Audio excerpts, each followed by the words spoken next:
evening, everybody. Can you hear me? Yes, sir. Good evening, sir. So, last Saturday, we began this discussion of prelim strategy.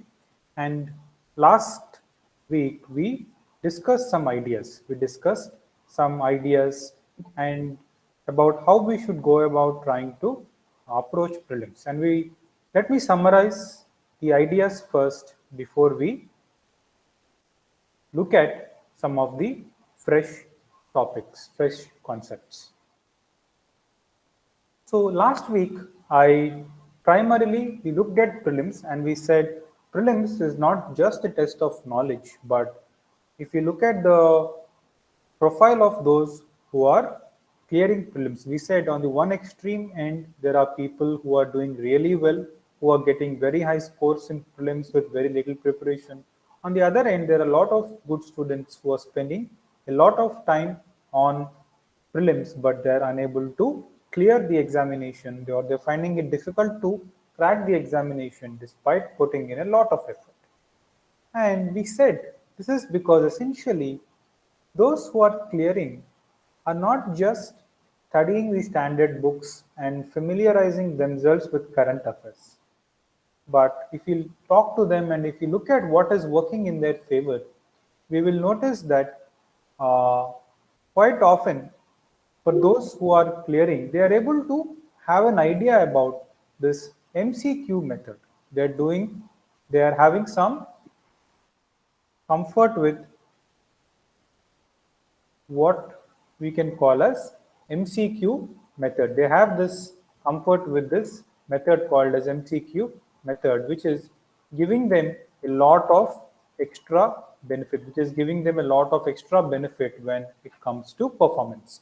And we said the key to develop this MCQ method is to practice previous year questions. So this is the book I was referring to last year. The last class. This is a book I was referring to, which has the past 26 years of the UPSC questions have been sorted section wise, topic wise, history, geography, polity, economy, SNT, environment, so on.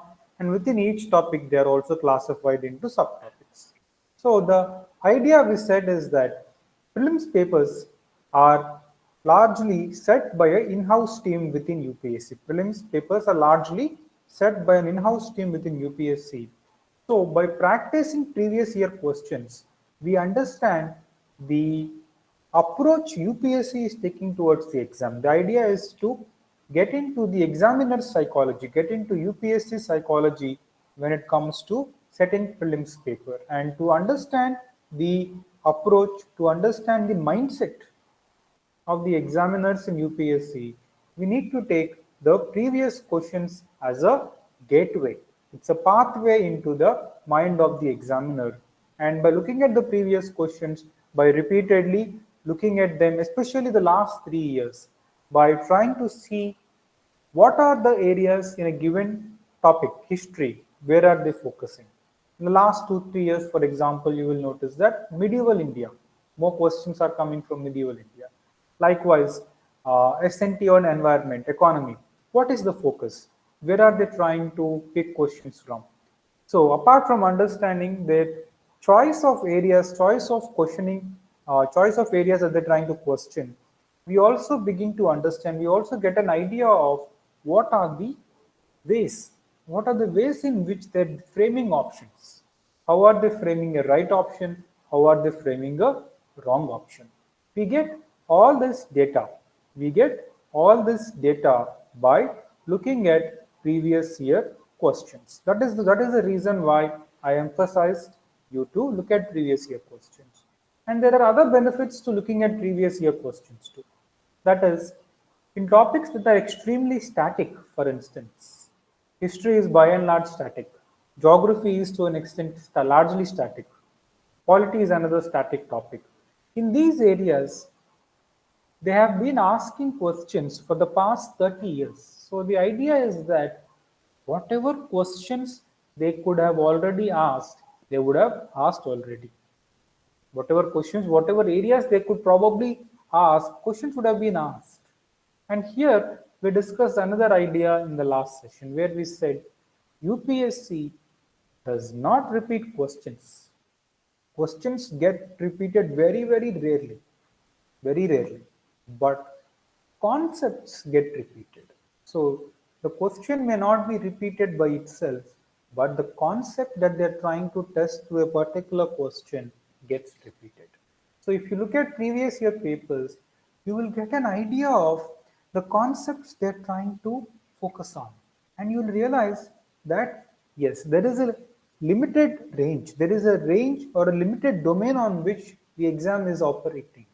And now, once you identify the territory, once you identify the domain that UPSC is giving attention to through previous papers, then it will be easy to focus on those areas and develop your concepts.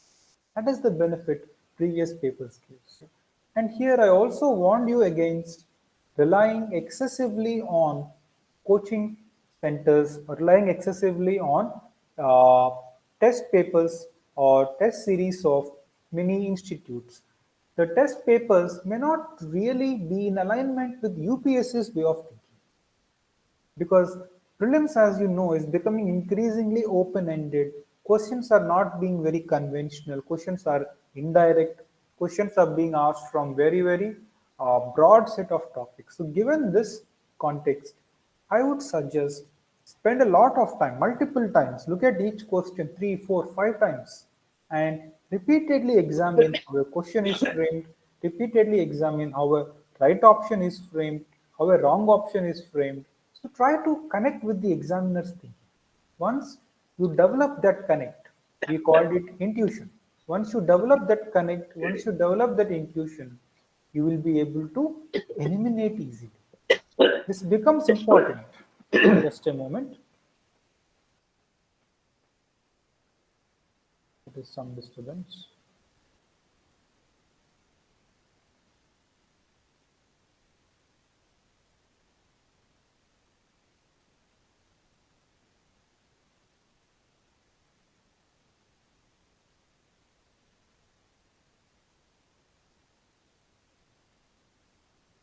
Yes, this becomes important because as you can, if you have looked at the last year or the year before papers, questions are not really straightforward.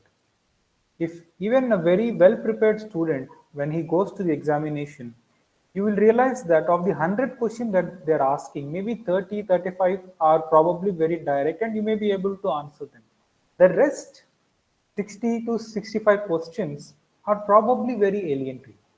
Now, if you just mark those 35 and come out of the exam hall, you will not clear the exam. You need to get somewhere around 100 to 110 to clear the exam with certainty. At least 110 is a good score that you must aim for.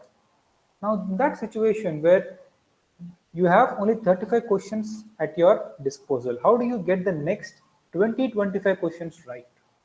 There, you need to be able to guess smartly. You need to be able to take risks. Taking informed risks is what is needed. Because if on one end are students who don't take any risks, who just mark what they know and come, those kind of students have difficulty in clearing prelims. At the other end are students who are like gamblers, who just mark everything and they come back. They don't think, they don't really think through, they don't do informed elimination. Rather, they just mark for the sake of marking and come out. Even those students find it difficult to clear the prelim. But in between both these extremes, there is a golden mean. There is a golden central point where there are students who first answer what they know. Then next, they also spend time taking educated, informed guesses. They spend time in options, they spend time eliminating options, and then they take informed guesses, which gets them the additional 30 questions right. Here is also another important issue. How do we attempt the paper? Many students bring this to me. I could not discuss this the last session. Let us look at it this session. Let us look at it in this session. So, how do we go about answering the paper? Here I tell my students, first divide the whole exam into two halves. Divide the whole exam into two halves. That is, One, in the first half, what you must be doing is there is a first 1 hour. In the first 1 hour, try to finish one full round of paper, 100 questions. Finish them in one round and mark whatever you know. And for other questions where you don't know, at least eliminate one option. Use the options, look at the question, do some logical thinking, eliminate one of the options and move forward. Don't mark them. So in the first round, cover all the 100 questions and mark what you know for sure. Next, in the next 1 hour, break the next 1 hour into two parts. For we do two parts. One is for 30 minutes each. Two parts of 30 minutes each. Do two more rounds. Now in the first round, you got the overall idea of the paper. You now have a picture of the paper because some students do the other way. They spend 1 hour to finish just one round of paper. They just go question by question, mark it slowly, and they assume that they have to cover the whole paper in 2 hours time. Don't do that. In 1 hour, finish the whole paper at quick pace so that you know what is the paper's whole character. Because of the multiple sets, in some papers the first 25 may be very difficult, the next 25 may be easy. So if you are just stuck in the first 25 and you are spending a lot of time there, you will have a disadvantage in handling the next 25. So in the first 1 hour, try to get try to cover the whole paper, get full coverage and understand that the paper, which parts of paper has tough questions, which part of paper has easy questions, and you would have marked questions that you know. Now in the next 1 hour, you divide it into two halves. Again, do two more rounds. In the second round, now try to answer, try to zero down on the right answer for questions you are more sure of. Maybe for questions where your surety is about, let's say, 60 to 70%. In the first round of coverage, you have achieved 60 to 70% certainty. Now try to make this 60 to 70% 90, 95%. So eliminate two options, eliminate three options and mark one. Next, in the last half an hour, do third round. This is where you would have just somewhere your clarity or your certainty on the paper is somewhere between 25 to 30%. There are questions where you are just 30 to 40% clear. So in those questions, try to improve your odds, try to take risks, try to improve your odds and see if you can map, if you can get any questions right. That is the approach you need to be taking. That is how we look at the examination. That is how we have to try to improve our scores. So in the first round, maybe you will mark 35 questions right. Correct. In the second round, maybe you will mark another 18 to 20 questions.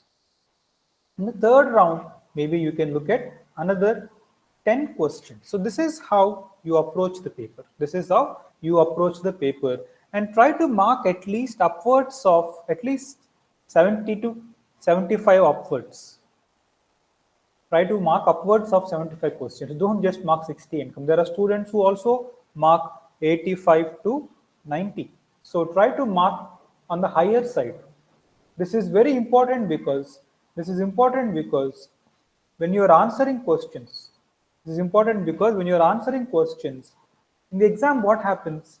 You need those who are taking risks. Students who are taking risks are benefiting. Students who are taking risks are benefiting in this exam. That is because, let us say there are three questions. Let us say there are three questions.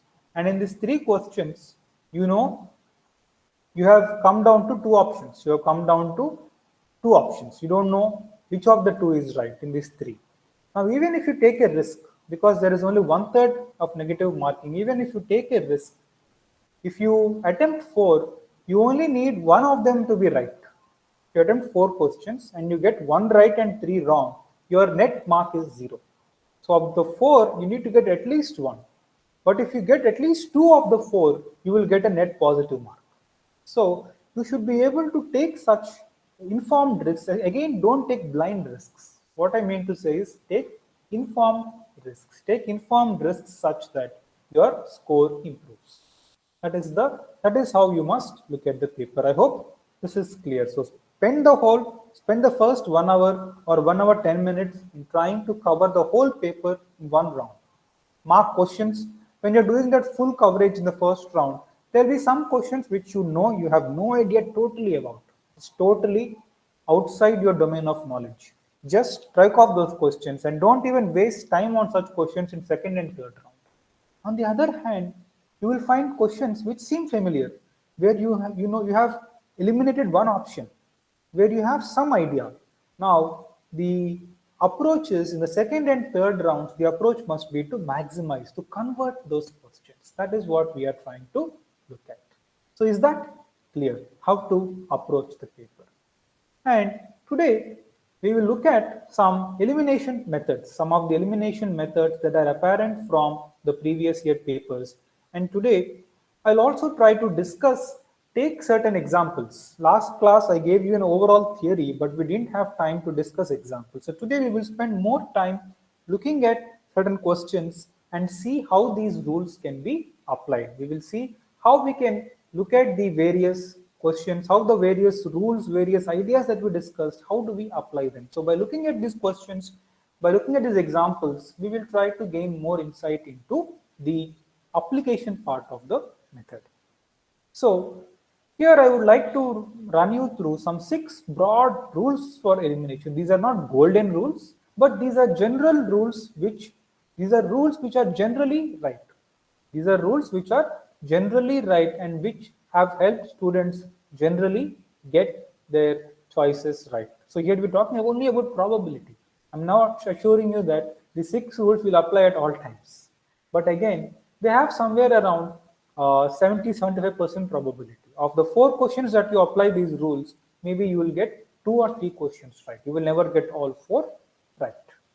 So please keep that in mind. And one more issue that I want to discuss with you before we get into this. What is the whole nature of prelims? At one point of time, maybe before 2010 or in the later 2005 period, prelims used to be a very straightforward exam. They would ask you a question. If you knew the answer, you read some books, you knew the answer, you would get the answer right. If you didn't read, you would not get it. That was the nature of prelims. But since 2010, especially since 2015 onwards, things have changed. Due to the intense competition and due to the rising competition and due to the amount of reading material that is available, most students' general level of preparation has risen. And since this is a competitive exam, the exam's bar has to keep rising to make the examination difficult. So as students' preparation levels improve, the exam's bar also keeps rising. So it's a very dynamic exam. There's a feedback loop between the exam's difficulty levels and the students' preparation levels. So what they realized, what they began doing was that they began framing questions. They're somehow familiar, but questions are not straightforward and direct. So what is the attitude of students? What is the attitude that students must have to perform in this kind of examination? The questions are no longer familiar, questions are no longer straightforward. How do you handle this kind of papers? What we have seen is that by looking at the various kinds of students who are successful, what we realize is that students who are able to apply their knowledge seem to have some edge, some benefit.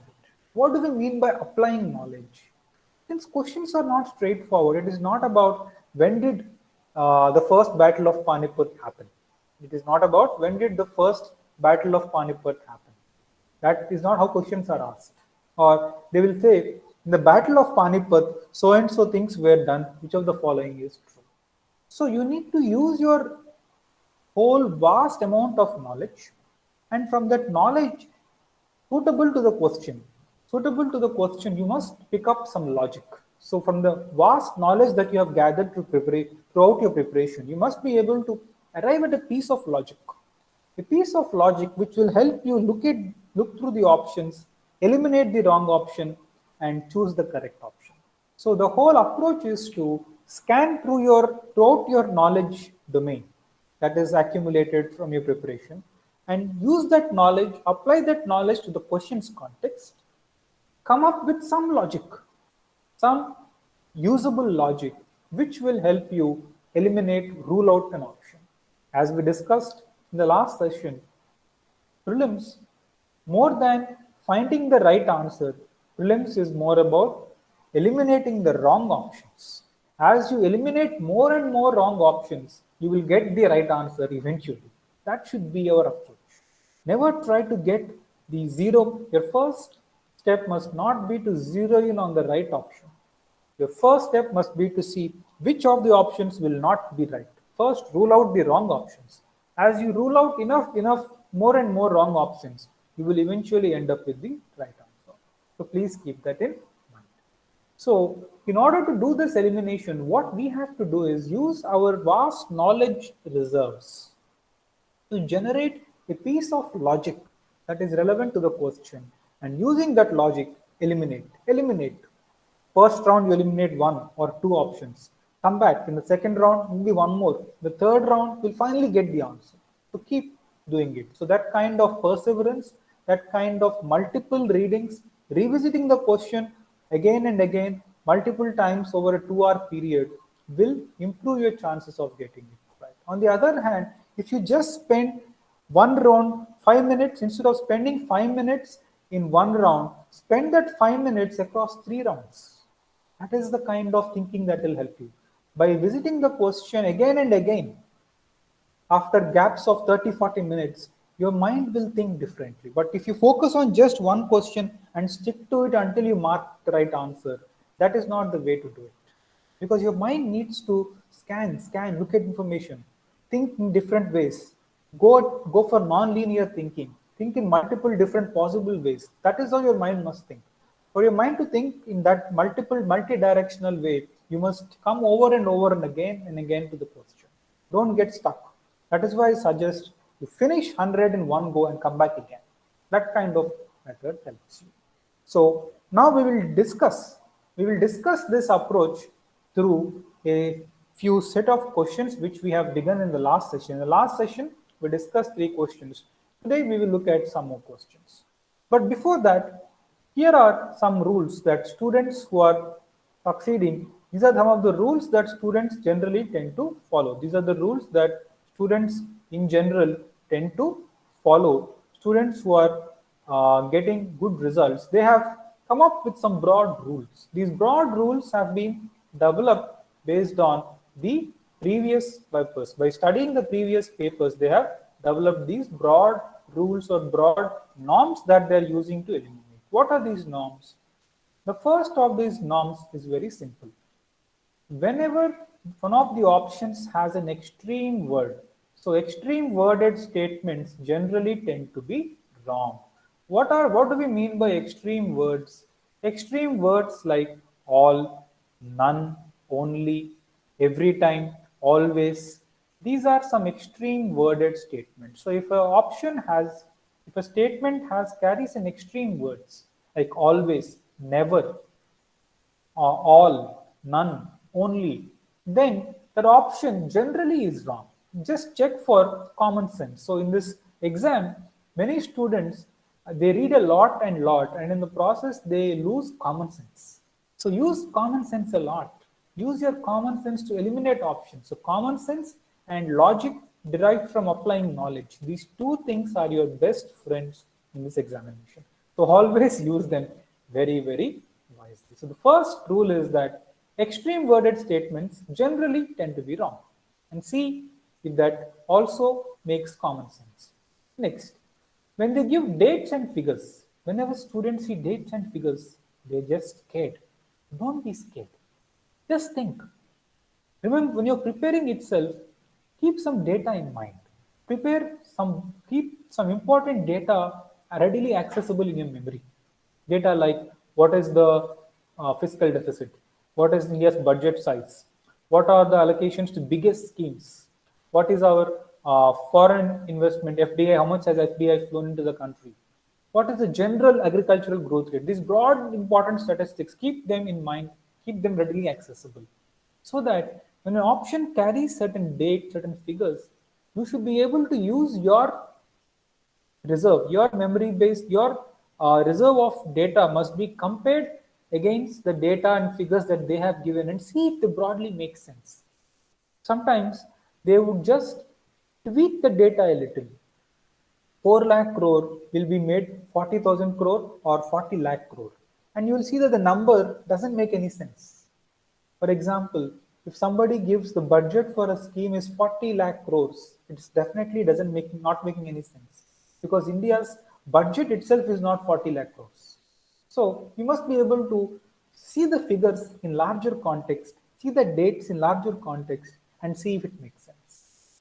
Next, the other area that they try to focus is parent organizations and ministry departments. Again, you must have a broad understanding of what an organization does, what a ministry does, what a department does, and see if it makes sense. If they ask you about skill development and the ministry given is labor and employment, maybe it doesn't make sense. Or if they ask you about social security and they give you the options Ministry of Home Affairs, it doesn't definitely make sense. Home Affairs will not do social security. Similarly, see if there is any association among options. In options are two or three options in one category and other two are in a different category. Try to group the statements or options into categories and see which category best goes to the question. So through options, you can make sense of a question. Next, the last 3 years, what we have seen is if they give one-worded statements, A, B, C, they give 1, 2, 3, 4, and if they give one-worded statements, especially in SNT section, this is true. 5 and 6 are together. If they give you one-worded statements, it has been seen that generally the option seems to be all of the above. If they give one-worded statements, the correct answer seems generally to be all of the above.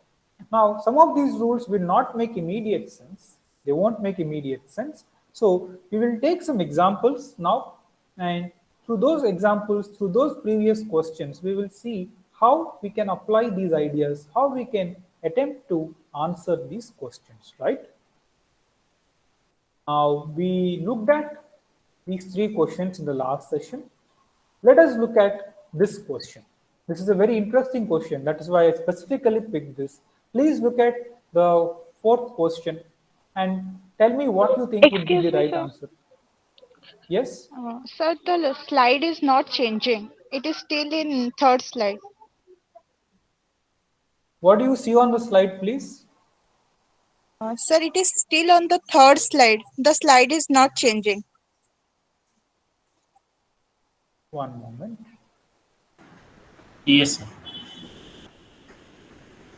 Now change.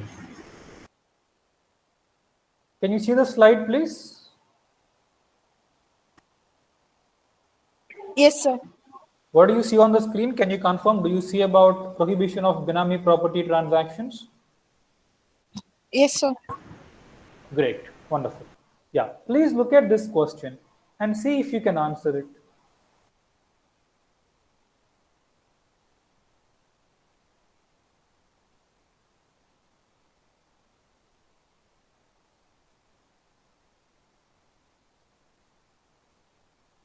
This was asked in 2018.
Yes. Have you looked at this question? What do you think could have been the right answer? Let us see how we can handle a question like this. When a question like this comes, students are generally, they think, oh my god, Prohibition of Benami Property Transaction Act, that too 1988. Okay, I have not prepared this act. Let me not look at the question. And you move to the next question. You skip this. That's the tendency of a typical candidate. But a smart candidate doesn't really get shaken by that. Okay, he's asked some 1988 act. Okay, it's about Benami transactions. The smart student then thinks, let me look at the options. Let me look at the options and see if I can make some sense out of the options and maybe spot the answer. So the objective of the examiner picking on something like this is to just intimidate you. Don't fall for it. He's trying to scare you. Don't fall for it. Obviously, nobody would have prepared the 1988 Act. In 2018 exam, 30 years old Act, nobody would have prepared for this. In fact, that year, they were amending this Act and a new Act was passed in 2018. So nobody even had an idea of what the old Act's provisions were. But instead of, if they had asked 2018 Act, everybody would have got it right. They would have prepared for it, so they would have got it right. But the examiner intentionally chose 1988 Act to test you. Now, you don't really need to know what the Act's provisions are. You just have to have some common sense thinking about the nature of Benami property. That is enough to answer this question. So you should not fall for fear. So the examiner, by picking up something totally out of the blue, is trying to put pressure on you. Is trying to develop fear in you. But as long as you're able to withstand that, and as long as you're able to think with a clear mind, you will get the answer. Let us look at this question. So if you look at these three options, what do you think? What do you think? Of these three options, which of the option can be easily eliminated? Third option is an easy to eliminate option. Why? Because it says the Act provides for three authorities for investigation, but does not provide for any appellate mechanism. Now tell me, which act in India will not have appellate mechanism? Generally, there is a probably a tribunal, and there is also an appellate tribunal. So that's the general mechanism. That's the general mechanism, and that's a general procedure to handle justice in India. So option three doesn't seem to make sense. How can there be no appellate mechanism? So if you can rule out three, you can rule out three. Now go to the options. Which options has three? C and D. So C is wrong, D is wrong. You eliminated two options. Okay, clear. Next, look at 1 and 2. Of the 1 and 2, only one of them is right. That is clear because there is no option of 1 and 2 only. There is 1 only or 2 only. Now look at 1 and 2. 2 says properties held benami are liable for confiscation. The key word here is confiscation. This is logical. Government can confiscate benami property. That's the power. So 2 must be right. But you're not sure. Let us check 1 also. 1 says a property transaction is not treated. So in 1, it is about a property transaction is not treated as benami transaction if the owner of the property is not aware. So if somebody is not aware, then it cannot be treated as benami. This does not make sense. There will be many benami people, many corrupt civil servants and corrupt politicians hold benami assets in the name of their drivers, their employees, and they may not even know about it. But it's still benami transaction. Just because the property holder is not aware, how can it not be treated as benami? So one doesn't make sense. So the answer has to be, what is the answer? The answer has to be 2 only. So this is how we can look at this question. So you do not know anything about the act, but by looking at the options and by exploring the possibilities and by applying your knowledge about benami property transactions, you could answer this question. So whenever a strange topic, an unusual question is thrown at you, don't get scared. If it is something you don't know, chances are that nobody else also knows. If you're prepared well and if the question is totally out of the blue, totally strange, don't worry. If you don't know, chances are nobody else knows as well. Then it means that if nobody can get the right answer, the question is eliminated. Nobody gets the answer right, the question is eliminated. So don't worry. Now try to see if you can use this smart elimination technique, smart MCQ technique to get the answer right, because nobody has prepared for a question like this. Those who get it right will be those who can smartly eliminate. Now use that method, use that technique to eliminate and see if you can answer it. And don't just develop fear, don't just be driven to a corner by the examiner. Have that courage, have that strength of mind. That is very important in the prelims game. Next, look at the fifth question. See what can be the right answer for this question as well. This is also from 2017 or 18. I am planning to cover 19 and 20 in the next two sessions, specifically one session for 19, other for 20. So we are not doing 19, 20 questions in this today's session. Today we will do 17 and 18. Please see if you can answer this question. Sir, slide did not move. All right, I think there is some issue with screen share. Excuse me, sir. Sir, Yes. you are on the PowerPoint window. So if slideshow is different, then it should be a different window. Yes, I understood the method.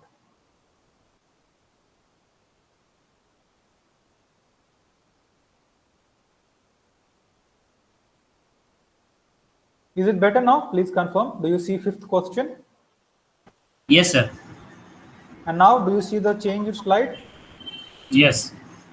Okay, I think now you can see the alterations in the slides. Yeah, let us see if you can answer the fifth question, please.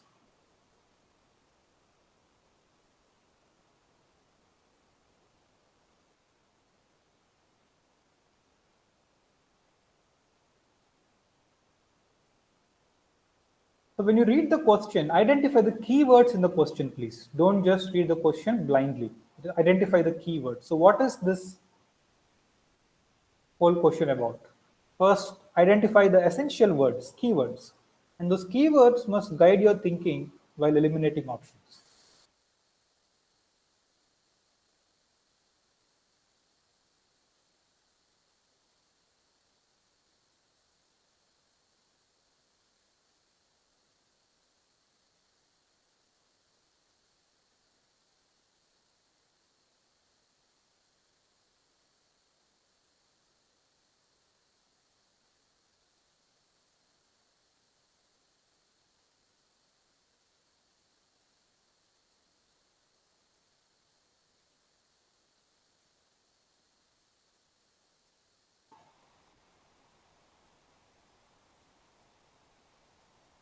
So what are the keywords here?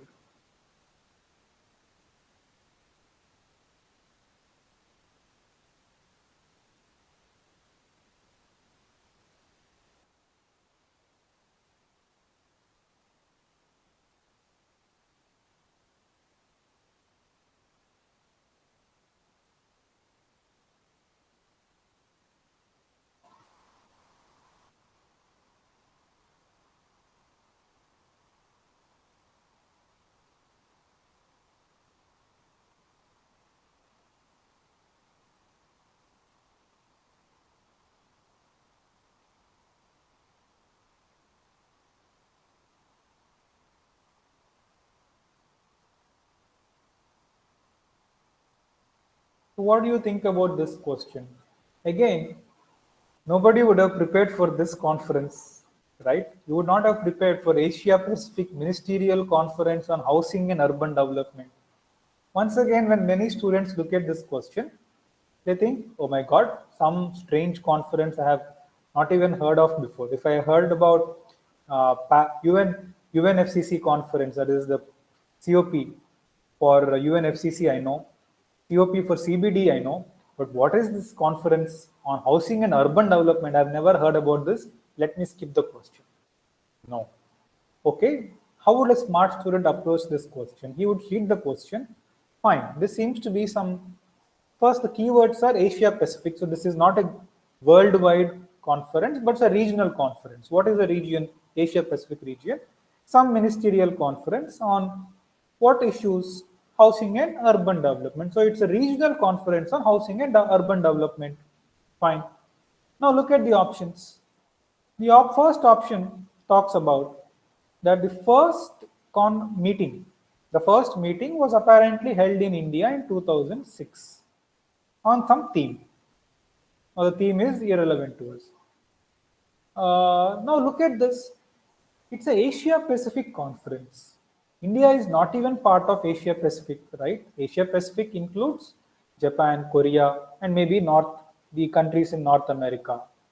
And even the East Asian countries are usually, some of them are included, some not. So Asia Pacific may extend up to East Asia, Southeast Asia, Indonesia, ASEAN countries. India is definitely not part of Asia Pacific. So how will India hold the first conference? When India is not even an active member of the Asia Pacific region, why will India be hosting the first conference? If Japan hosted it, if Korea hosted it, or if Australia hosted it, would make some sense. First conference in India. So clearly, this option must be wrong. So if you eliminated first option, one only is gone. And C, both 1 and 2, this also can't be right. Next, look at the other option. It says India hosts all the conferences in partnership with some other organizations. Don't pay attention to non-keywords. Pay attention to keywords. So in this option, what is the keyword? All. All is the keyword. How can India host all the annual conferences?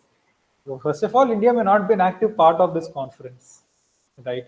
Even if we assume India is a guest member, how can India host all the conferences? Look at BRICS, for example. India is a key member of BRICS. But does India hold all the conferences? No. The conferences rotate between the various member countries. So, looks like even 2 has to be wrong. Which means we are left only with one option, that is either 1 or 2.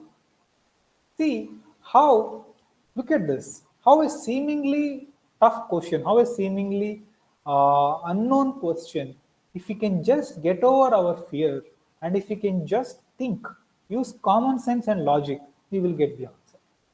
So this is how. Some students may find things is unfortunate. Prelims cannot be like this, or prelims must test more of knowledge. But good or bad, this is the nature of the examination that we are dealing with. So we have to adapt ourselves to the examination's demand. Otherwise, it is we who are going to lose, right?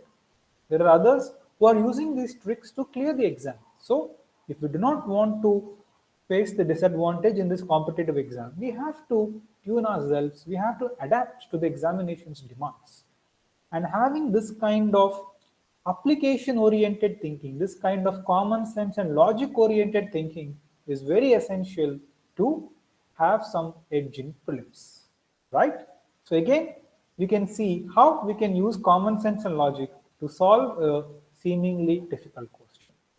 Next, we move on to another question that falls in the same category. I hope you can see the next question, please. Sixth question. Yes, sir. Yes, yes.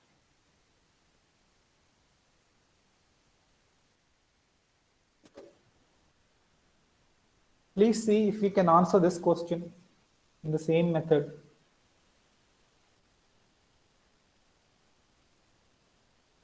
First, look at the question, identify keywords. In each option, identify the keywords and use those keywords to eliminate or retain. The words you choose to focus in the question and in the options will give you the right or the wrong answer.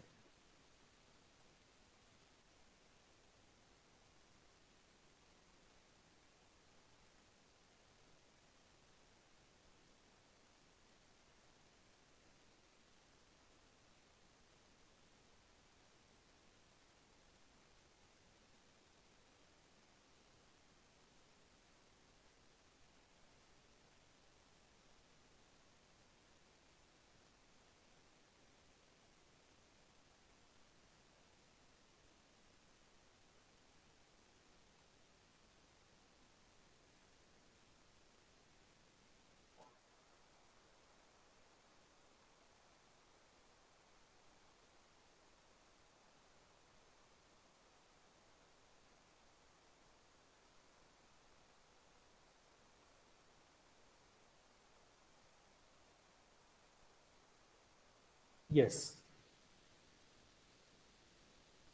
What do you think? What are the keywords in the question, please? One, this is about some global infrastructure facility. You must have heard about GCF, Global Climate Fund, but what is GIF, Global Infrastructure Facility? Anyway, let us see if we can use our logic and common sense to this question.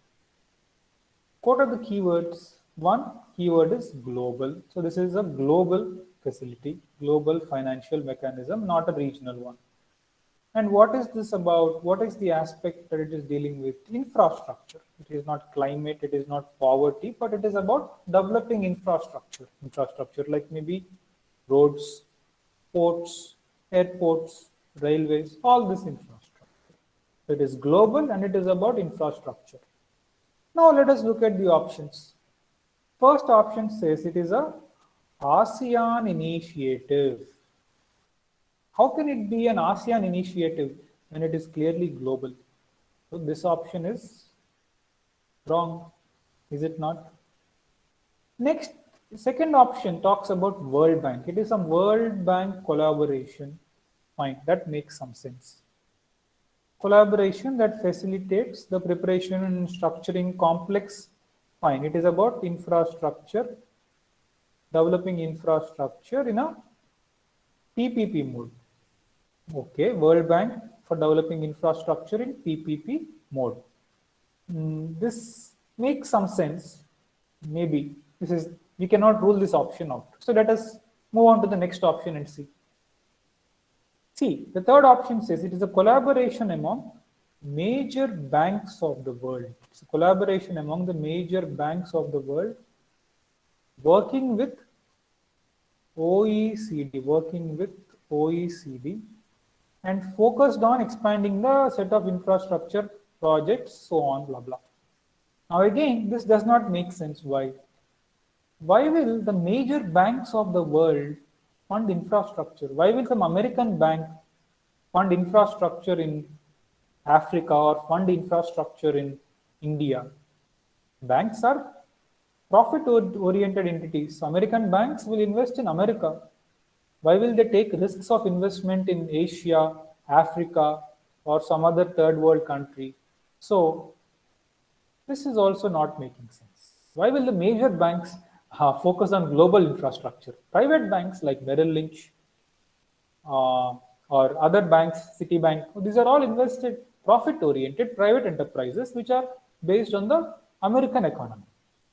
At best, they may invest some of their capital in Indian funds, in Indian pension funds, in Indian maybe insurance funds. Why will they invest in direct infrastructure projects which can fail?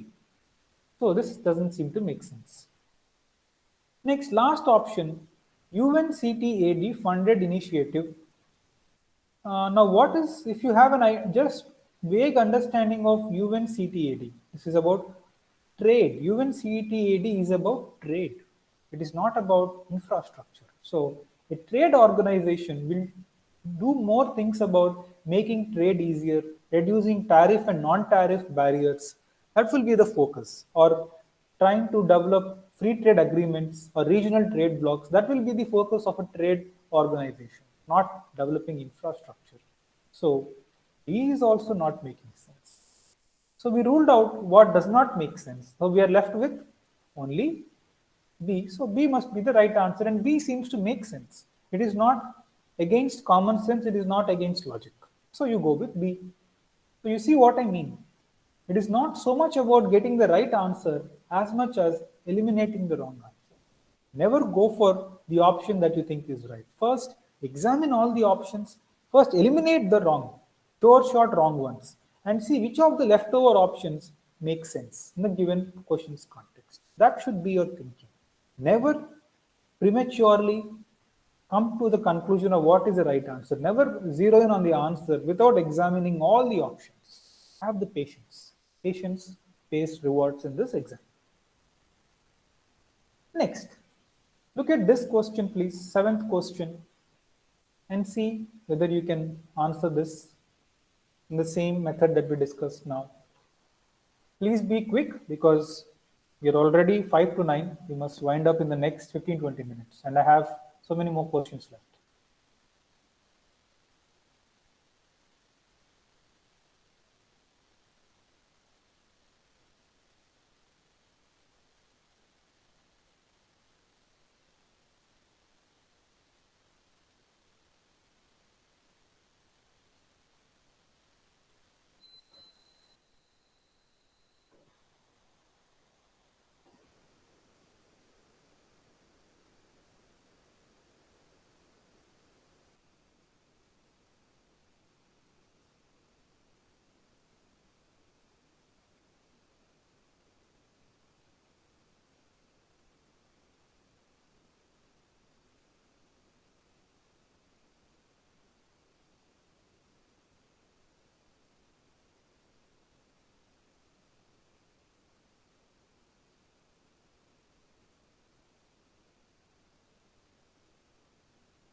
Yes, what do you think?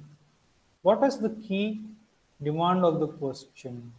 This question is about a fund, a very popular fund that has been set up by the NDA government to give support to infrastructure. This fund is called NIF, or National Investment on an Infrastructure Fund. So this is a fund which is set up as a fund of funds to give to mobilize finances for infrastructure development in India. This was launched 2 years before the National Infrastructure Pipeline. Before NIP was launched, we had NIF. So before NIP, NIIF was launched as a mechanism to finance infrastructure in India. That is the context. Now, you don't have to know the details of the question. You can just look at the options and see if they fit our metrics of common sense. First option says it is an organ of, it's an organ of Niti Aayog. Now, this doesn't make any sense, does it? Niti Aayog is not a financial arm of the government. It doesn't have any financial powers. Niti Aayog is a think tank. It is supposed to do research, identify best practices across the country, do various studies, and help government set up, arrive at an agenda, and help government implement its agenda. So this doesn't make sense because Niti Aayog doesn't have financial role. Next, it has a corpus of how much? 4 lakh crore. When we see numbers, many students again develop fears. Oh my God, now some number I have no idea. Now, if you just pay attention to this, what is this number? This is 4 lakh crore. Now, just apply common sense again. Even now, in that year, if you were in that year, India's budget that year was around 20 lakh crores. India's budget that year was around 20 lakh crores. Today it is roughly around 25 lakh crores. So when the question was asked, India's budget was 20 to 21 lakh crores. Now just think about this for a moment. For a country with a budget of 20 or 21 lakh crores, if 4 lakh crores, that is 1/5, if 1/5 of the budget is given to just one fund, will it be sustainable? Isn't it too much? Because in budget, the single largest expenditure item is defense, and defense also is around 3.5 lakh crores. So that is the largest head in the entire budget. How can any government create a fund of 4 lakh crore, one fund of 4 lakh crore in a budget of 20 lakh crore? How can 20% of the budget go to one area of priority? So clearly 4 lakh crore doesn't make any sense. So this option also is not right. This option also is not right. Now, what did the examiner actually do? If you know some details, it is 40,000 crore. The corpus of NIF is 40,000 crore. So he took a 40,000 crore fund and he added one more zero and gave a wrong option to you. So this is the actual corpus of NEEF, 40,000 crore. He just added one more zero to confuse you and framed an option. If you are somebody who was logical in thinking, you could have just seen 4 lakh crore for one fund is definitely not making sense. So it must not be right. So if you eliminate both options are wrong, hence the right answer will be D, either 1, not 2. This is the right answer, either 1, not 2. Clear? So this is how you must think. Will Niti Aayog have financing powers? Will 4 lakh crore make any sense? This is how you must, this is what we mean by applying knowledge. Don't just read knowledge, don't just read without having the exam's perspective in mind. Now, this exercise is important because as you look at questions more and more in this framework, as you see through the questions, as you see what tricks are helping you get the right answer, as you see which areas are being tested through previous papers, the way you read will change. When you read without any context of previous papers, you go for open ended reading. Now, open ended reading is dangerous. You read a lot, but you don't know how to use that knowledge. It's like learning Kung Fu by attending lectures and never attending a real Kung Fu fight. Will you really learn Kung Fu by in that method? Not really. So, practice and reading should go hand in hand. That's when you will know what to read and how to use the knowledge you're gathering. Otherwise, it will just become an open-ended exercise that will not give us the desired outcome. So by keeping these previous questions in mind and identifying what they are asking, how they are asking, and also identifying what is the thinking pattern that helps you crack a question, now you will read backwards. So that is what they are asking. To solve the question, I have to think in this particular way. Now, given all this, how should I read? You will now read keeping this background in mind. Without this background, your reading will become misdirected and mistargeted. It won't give you the desired benefit. That is why I am highlighting this. So this training will make your preparation more focused and more targeted. Let us now look at the next question.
Yes, what do you think?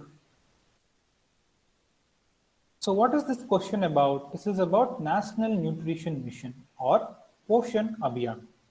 Now, you must be having some idea about India's nutritional crisis, right? Most of the articles that appear on India's having the world's largest malnourished children, India ranks very poorly on global hunger index, 93rd of 103 countries or so. Or so we rank very low on these nutritional indicators. We have the world's largest undernourished and stunted children. These are very common news items that we see very often in the Hindu paper and other media platforms. So on that context, India launched some nutrition mission. So let us look at the options. What are the various options about? The first option is about trying something about pregnant women. It is targeting pregnant and lactating mothers. The second option is about anemia among young children, adolescent girls, and women. Okay, these two, we keep hearing these two in news, right? Very commonly we keep hearing in news about pregnant women and lactating mothers suffering from malnutrition, anemia among adolescent girls, young children, and all that. So these two is something that we hear in news, and India is performing very poorly on these indicators.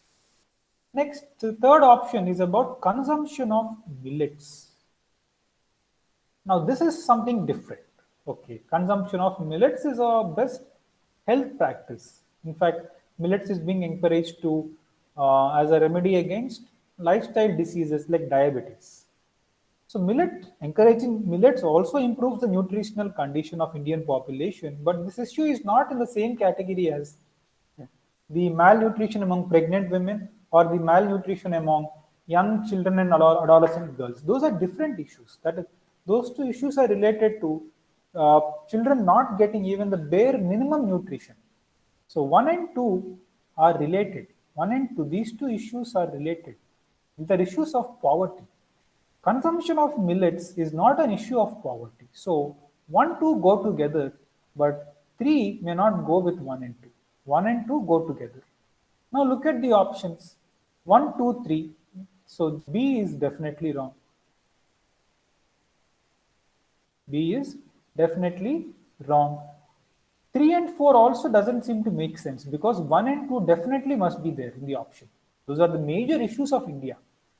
So Indian government will not probably launch a national nutrition mission without addressing the needs of anemia, without addressing the needs of pregnant and lactating mothers. So this is also ruled out. Now we are left with option A, option C. So it boils down to whether 4 is right answer or not. Now let us look at 4. Promoting consumption of poultry eggs. This is a laudable goal, no doubt, but is it such a equal? Is promoting consumption of poultry eggs as much of a vital goal for Indian government as much as dealing with malnutrition among pregnant women or promoting handling anemia among young children?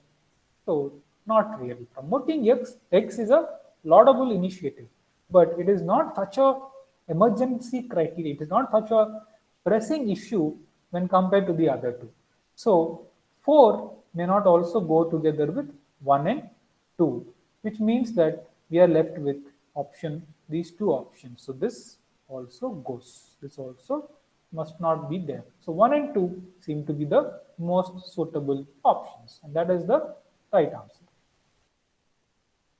Next, this is a very interesting question. It is a question from modern India. Let us see if you can handle this kind of a question.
So how would you answer this kind of question? Trade Disputes Act of 1929. So one of the key things here is 1929. So how can you attempt this? Clearly, while preparing modern India, we would not have prepared for the provisions of Trade Disputes Act, right? It's very difficult. It's not a major issue, so we would have prepared for Government of India Act. We would have prepared for Winter Morley reforms or Montagu Chelmsford reforms. But nobody goes to the extent of preparing for the provisions of Trade Disputes Act. But does that mean we can't answer this question? Maybe not. Let us see. So this is about, basically you should have some idea about what is going on in 1929. Sorry, what is the state of India's national struggle in 1929. If you have that context in mind, maybe you can look at the options and eliminate some. What was 1929? It was the Gandhian phase.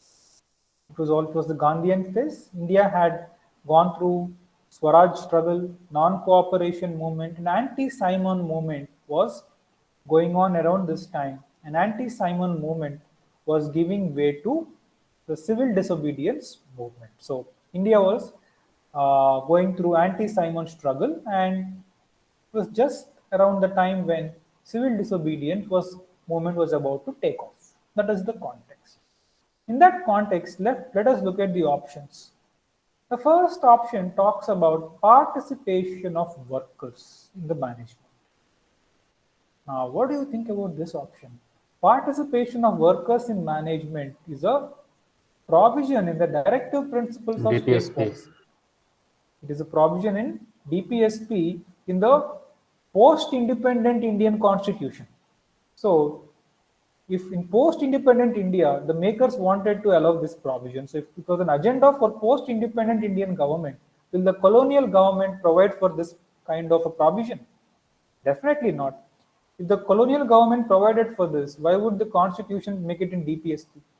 So definitely this is going too forward. Participation of workers in 1929, it's a too radical of an idea. Around that time, the world has not progressed to such an extent that they would allow participation of workers in the management. So that doesn't make sense. That doesn't fit with the timeline. Next, arbitrary powers to the management to quell industrial disputes. Arbitrary powers. While participation of workers is going too progressive, too bold of an agenda, arbitrary powers is too repressive. Maybe in the 1870, 1860, there would have been arbitrary powers. But by 1929, in the Gandhian phase, when there was so much of freedom struggle going on, India was still not at a stage where the management could do whatever they want to handle industrial disputes. That is also too, while option A is too progressive, option B seems too regressive, too backward in time. So this again doesn't make sense. Now we are left with C and D. C and D are slightly similar. C provides for an intervention by the British court, an intervention by the British court in the event of a trade dispute. Here, we are not sure. Let us look at D. A system of tribunals and a ban on strikes. Now remember again, this is still colonial rule. It is still colonial rule. So what would colonial government do? Would they provide for a full-fledged court, or would they provide for something like tribunal? Court again is too liberal, because if they provide for a British court to handle a trade dispute, court is outside, it's an independent judiciary. So court will probably take more of a pro-worker stand. Now the colonial government would not want it. So tribunal is of a middle ground.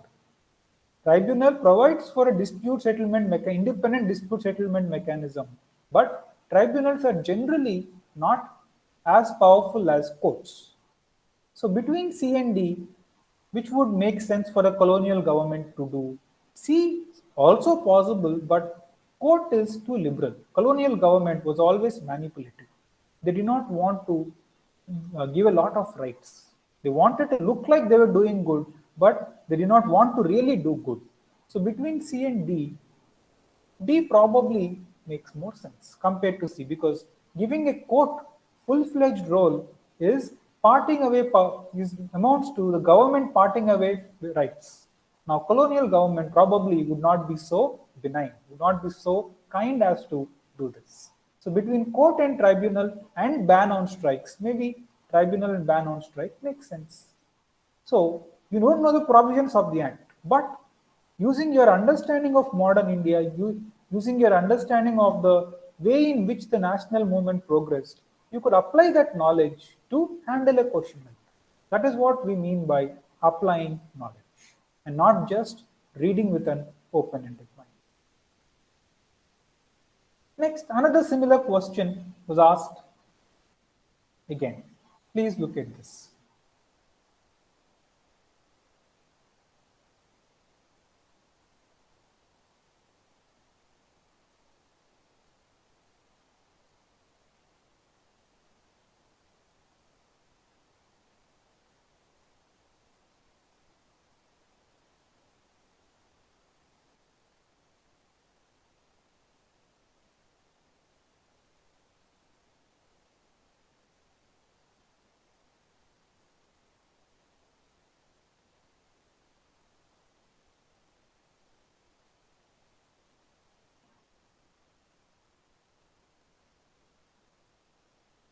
What do you think? Once again, this question is also about the trade union movement in the freedom struggle. This is a question is also about the trade workers' issues in India's freedom struggle. Because if you, as you read, there are many themes in India's freedom struggle: the peasant movements, tribal movements, trade union issues, communist movement, socialists. Various streams are part of the movement. So, if you apply our previous approach here again, the first option is about Factories Act 1881. So the timeline again, 1881. And what is it in 1881? With a view to fix the wages, fixing wages, and allow workers the right to form trade unions. Now this is a this is a liberal provision. Would this be possible in 1881? Would the colonial government in 1881 allow workers to form trade unions? Trade unions came much later, after Russian Revolution, after the setting up of first communist government in Russia, in the Soviet Union in 1917, and afterwards the World Trade Union got a lot of strength. Communist movements developed, and in the next phase, in the late 20s and early 30s, these trade unions got a lot of strength and they began to be active. But in 1881, trade unions was really beyond the stretch. They were not very active by then. So one doesn't make sense. Next, two. N.M. Lokande was a pioneer in organizing labor movements in British India. Now, this is something many won't know. You would not even have heard the name N.M. Lokande. So this is a genuine problem. So you must have eliminated the first option, which means this is gone. You are stuck between two options, B and D. Now you don't know. N.M. Lokande, you have not heard. So here, frankly, there is no logic.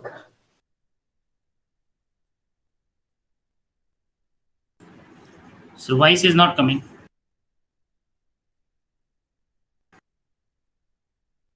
Not audible. Still.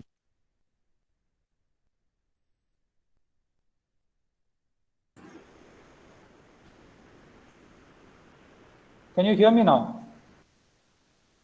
Yes. Yes, sir. Yes. Can you see the screen, please? Yes, sir. Yeah.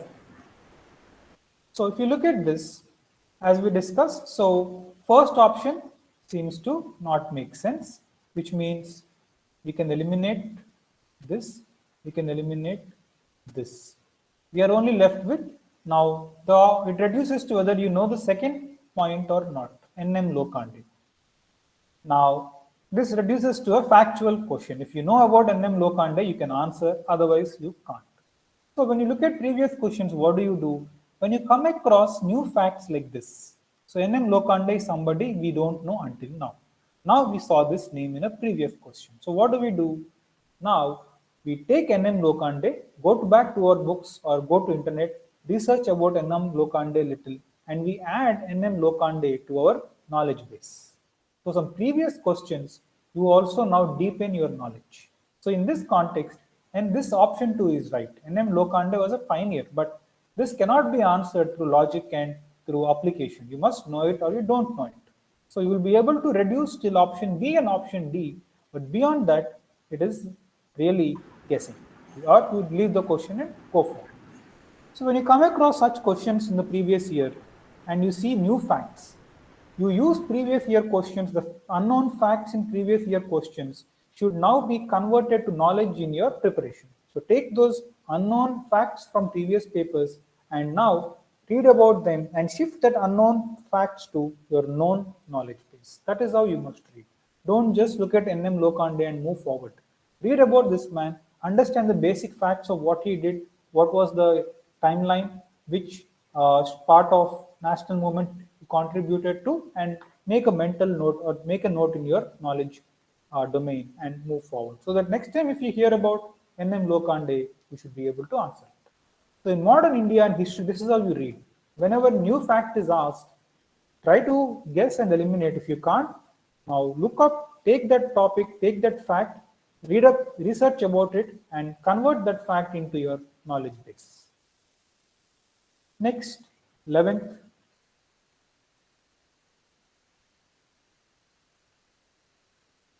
Or let me make it quick. You can, let me see which questions I want to do for short. Yeah.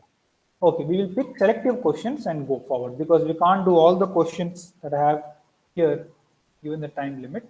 Please look at this question.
So how would you answer a question like this? Again, these are in fact easiest questions, though they look like very difficult. These are in fact easiest questions for a smart student. Why? Because you can apply logic and solve them. Compared to NM Lokande, this is much more easier. NM Lokande, you either know or you don't know. There is no scope for logic there. But here, there is scope for logic. How? Just look at the first option. The first option is about nuclear security summits. Fine. Held under UN. Now, for anybody who's following nuclear world, nuclear disarmament, etc., they will know that NSS is a major initiative that was promoted under the former US President Barack Obama. In fact, this is one of the reasons why he even got Nobel Peace Prize. So the former US President Barack Obama set up this nuclear security summit as a world platform to handle the issue of nuclear weapons. So nuclear security summits were not held under the aegis of UN. They were held under the supervision of USA. USA was the country that was leading these summits. So if you know that common fact, this would have been wrong. The second is about some international panel on fissile materials. It's an organ of IAEA, International Atomic Energy Agency.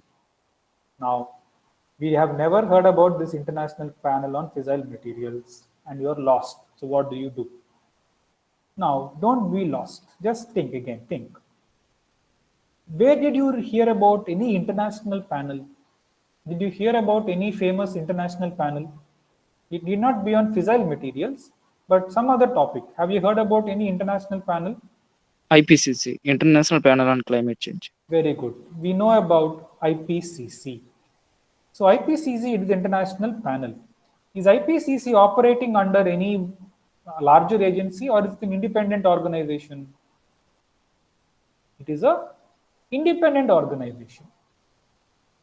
So based on that, we can probably establish the logic. This is also international panel on fissile materials. So how do international panels operate? International IPCC, is it any action-oriented agency? No. If you know about IPCC, IPCC is about research. It collects the best research, the state-of-the-art research on climate change and publishes reports.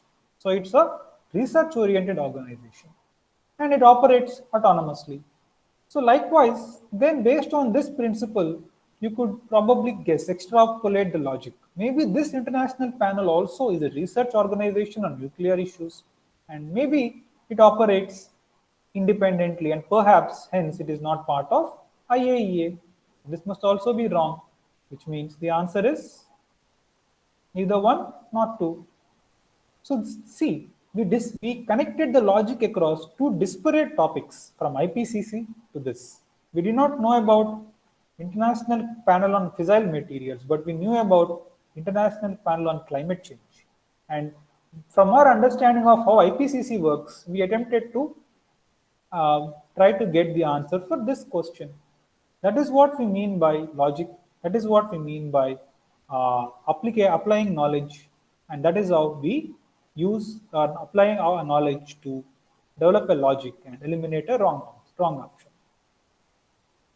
Next, I'm skipping 12th. The handout is given to you, so you can maybe attempt it. We will look at 13.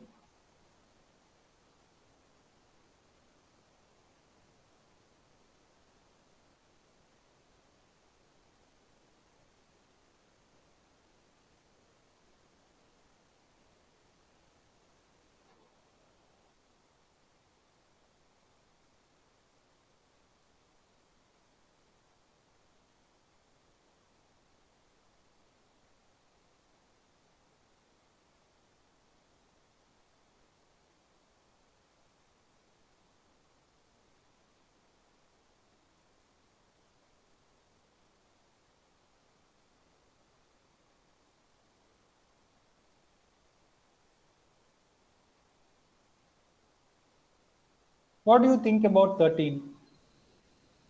First, this is about what is the issue about? It is about edible oils. That is the topic. That is the topic for the question.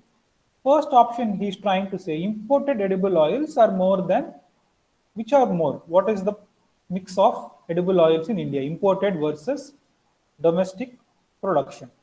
Now, for anybody who is following regular economy, you should be able to answer this. What is India's edible oil mix? Any idea? Anybody?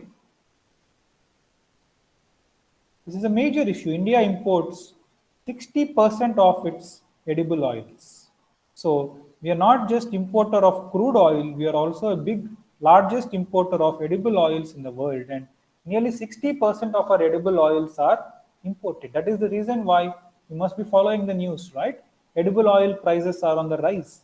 The prices have increased by up to 50 to 60% in the last 1 year.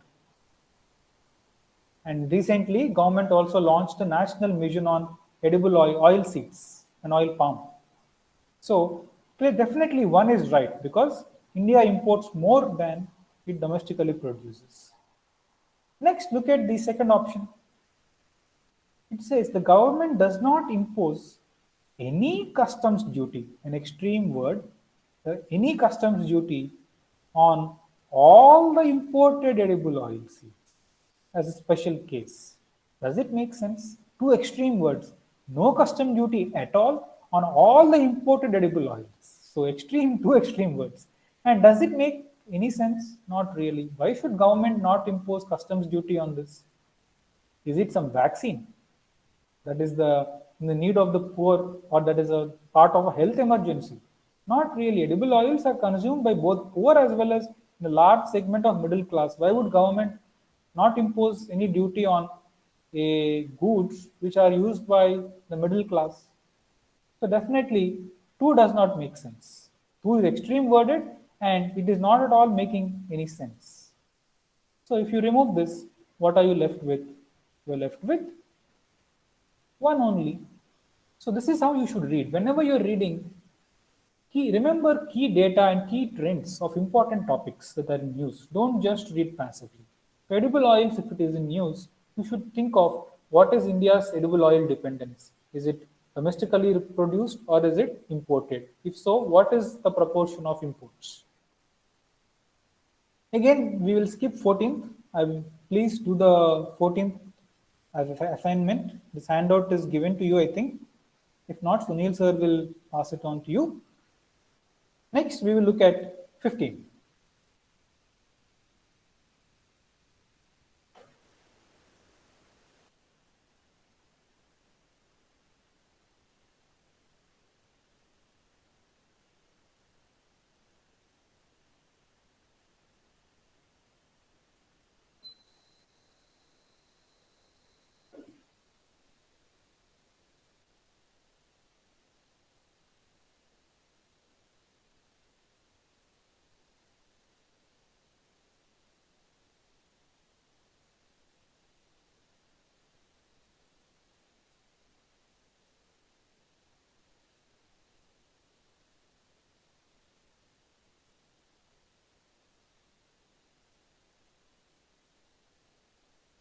So if you look at this question, what are the keywords?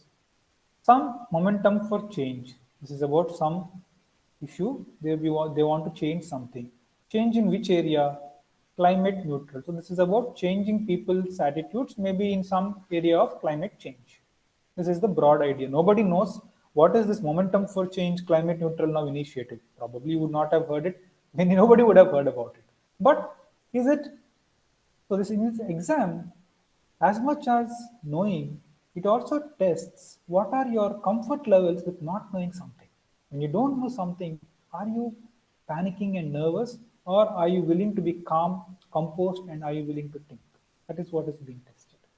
So look at this and see which of the options make sense. Then initiative launched by which agency? The first option is IPCC. Option A is IPCC. What do you think? Will IPCC do this? We just discussed what is the nature of IPCC. IPCC is a research organization. They don't do any projects. They don't take up any events. They don't organize any celebrations. They just do research. It's a scientific organization, like a lab. So they will probably not be involved in campaigns. So IPCC is ruled out. Next, UNEP. Next, UNFCC. Fine. Last, World Meteorological Organization. Definitely not D. Why will a World Meteorological Organization be interested in climate change? They'll be interested in cyclones, tsunamis, or rainfall patterns. What is the weather prediction this year? That would be the focus of WMO. Why would WMO be focusing on climate change? They are interested in weather patterns, rainfall, droughts across the world, other things. So now we are left with B and C, UNEP and UNFCC. Now between UN Environmental Program and UNFCC, UN Framework Convention for Climate Change, which would be more relevant to climate change? The UNEP is about environment. Environment includes many things. Environment includes wildlife, forests, and also climate change. So UNEP probably works on all these three areas. It doesn't specialize on climate change. It focuses on environment. It focuses on wildlife, forests, as well as climate change. But UNFCC's sole focus is climate change. UNFCC's sole focus is climate change. Hence, this must be the right answer. Probably UNFCCC is more interested in dealing with climate change than UNEP. This is how we rule out option one by one, and arrive at right answer. Next, we are dealing with Global Alliance for Climate Smart Agriculture. Once again, I will skip this. We will go to the next question. So, remember what I said, questions rarely repeat. So, questions repeat but very rarely. So, in 2015, they asked a question in economy. The exact same question was repeated in 2016 as well. Some students who wrote in 15 but did not pay attention to the 15 question paper, when this question was again repeated in 16, they answered it wrong in both the years. So if you got it wrong in 15, at least if you had gone through the previous year paper, you would have improved it in 16. But if you didn't look at it in 15 as well, if you got it wrong the first time and did not bother to revise the previous paper, then you would have got it wrong the second time as well. So I'm using this question just to tell you that questions do repeat. Otherwise, this is a very simple question based on economy. This is a more tricky question. Another instance when question was directly repeated. When question was directly repeated. Look at these two questions.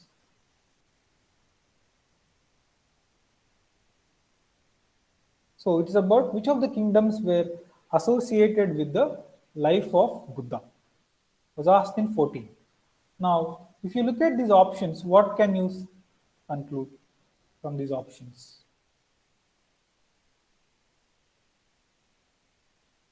Which option would you rule out first? Of 1, 2, 3, 4. Gandhara is too far, right? Gandhara is like present day Afghanistan. Why would Buddha probably never went till Gandhara? Most of his life was in the Gangetic plains. That is Kosala and Magadha. These two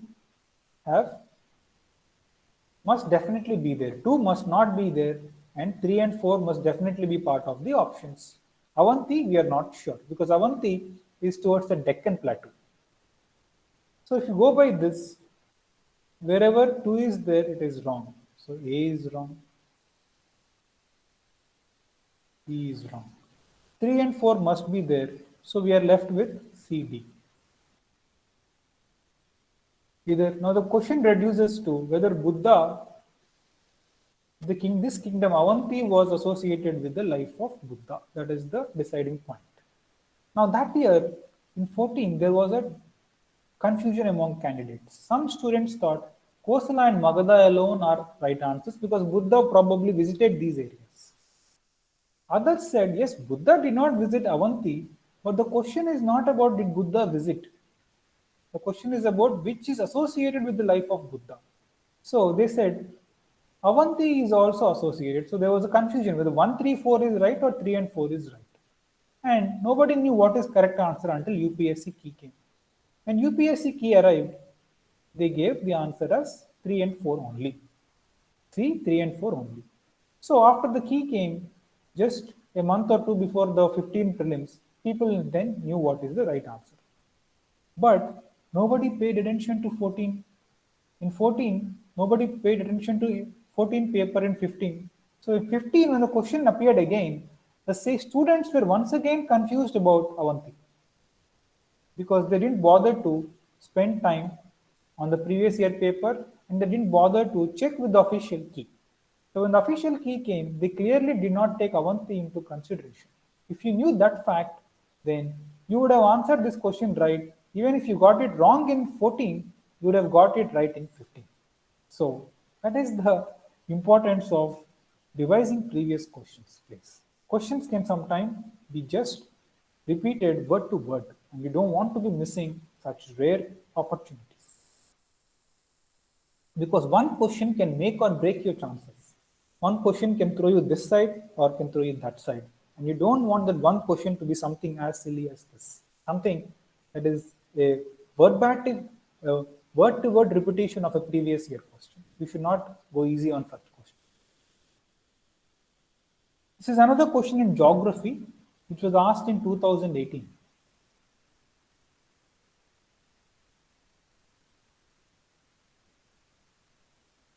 about various cities, how they are situated. Please look at this 18 question.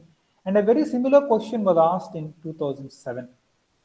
So those who prepared previous year geography questions would have already had the experience from 7 preparing for Indian cities and their alignment on the Indian map.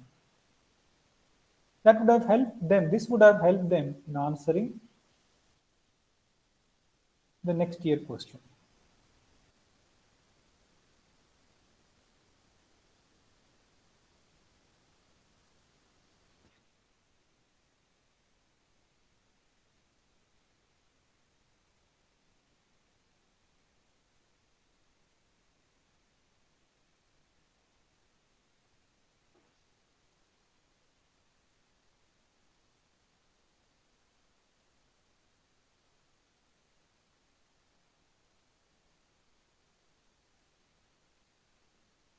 So what would be the right answer for this? Clearly, first you can eliminate Pune, because Pune is almost close to Mumbai. It is just 150 kilometers from Mumbai. So Pune is very west. It's just 150 kilometers from the Arabian Sea coast. So Pune is west. Delhi is center. So Pune can be ruled out. And similarly, if you look at Bangalore, Hyderabad, Nagpur, and if you know how the train goes from Hyderabad, if you have gone from Hyderabad or anywhere to Delhi, I'm using Hyderabad as the base because that's where I live. The train takes from Hyderabad, it goes straight till it takes a curve to west and goes to Nagpur and then heads east. So if one has to go from Hyderabad to Delhi, it is not a straight line movement up. It's a movement from east to west. So definitely Hyderabad will not be the answer. It boils down to Bangalore and Nagpur. And if you have a map of India in mind, if you have a map of India before you, this is where Delhi is. And where is Nagpur?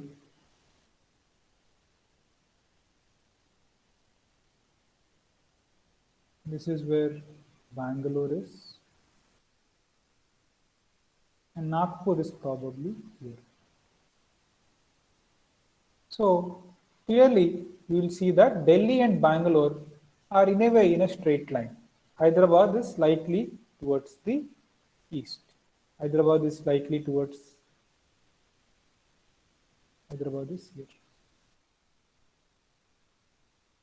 So even if you don't get this question right, if you had prepared for 7 and you had a broad idea of, if you prepared for 2007, you would have had in your memory the relative positions of Hyderabad and Bangalore.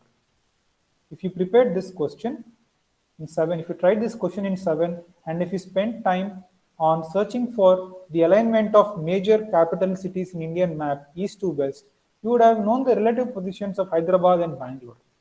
And that would have helped you answer the 18th question. In fact, many students also, when the question was asked, which of the cities is more northward, Chennai or Bangalore?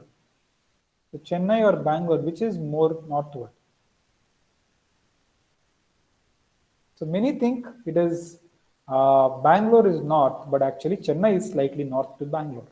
Again, this was also asked in a previous year. So based on this, now you can spend some more time trying to predict, trying to think which kind of similar questions can be asked. So you can prepare the broad layout of Indian political map using some important capitals, north to south, east to west, and focusing on some of the major capital cities and how they are positioned with respect to each other, north to south, east to west. This kind of exercise will help you answer a question when it appears in the examination like this. This is the last question of the day, and with this we will close. Here also I want to demonstrate a point. So please look at this question. This question is about a camel called Karai camel.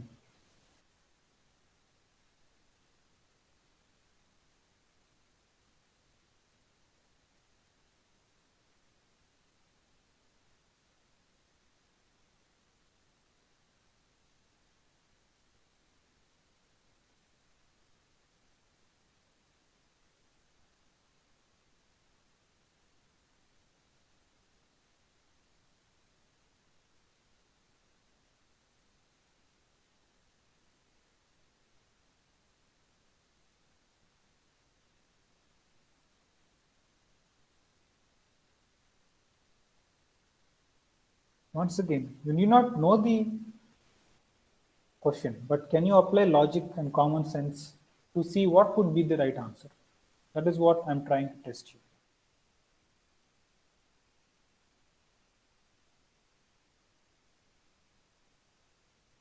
So the question is about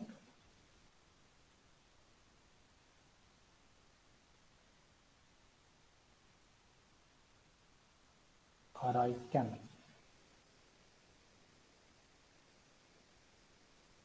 So how would you approach this question? Fine, some Karai camel. I have never heard about this in my life. Fine. So it is about some camel. Now, what are the options about this camel? What can this camel do? Apparently, one option says this camel can swim. Okay, camel is swimming. Okay, not bad. It survives by grazing on mangroves. Okay, now you start thinking, this camel is swimming in seawater. This camel can swim in, you don't know if it will swim or not. But if it swims, then in seawater, then it should probably be grazing on mangroves. So 1 and 2 must be together. I'm not saying they're true, but 1 and 2 seem to make sense. If 1 is right, then 2 also must be right. If it is a camel which can swim in seawater, what is available in seawater to feed on? Only mangroves. So it must be feeding on mangroves. So 1 and 2 seem to be consistent. Either they're both right or both wrong. That must be a conclusion. Fine. Next, let us look at third option. It says it lives in wild and cannot be domesticated. This is an extreme word. It may live in the wild, but why can't you domesticate a camel? We domesticated dogs, we domesticated horses, domesticated donkeys. So why can't you domesticate a camel? After all, a camel is a non-harmful animal. It is not like a tiger or a lion. So 3 doesn't seem to make sense. 3 doesn't seem to make sense because why? What is the difficulty in not domesticating a camel? So if you rule out 3 and if you look at the options, this is gone. If 3 should not be the right answer, this is gone. This is gone. You're left with 1 and 2 only. And we thought 1 and 2 must go together. They're both either right or both are wrong. And both are right in this context. So we didn't know about Karai camel. But by looking at the options and by seeing which options are in one direction, which option does not fit in the category, we could get the answer. So it is questions like this. In the whole paper, maybe even if you can answer 5 or 6 additional questions in this manner, your score will improve. And that is what we are trying to convey here. That is what we are trying to convey through this session. So the long session, we exceeded our time by a long stretch of time. So I will close here. In the next session, we will look at the 19 and 20 paper in the next 2 sessions and try to look at these trends. Meanwhile, please think along these lines. Please use the methods that we discussed and please practice them. Please spend more time trying to solve questions of previous years using these techniques and using these methods. Right? On that note, I will close this session. We will again meet on next Saturday to continue the discussion forward. Thank you a lot for being with me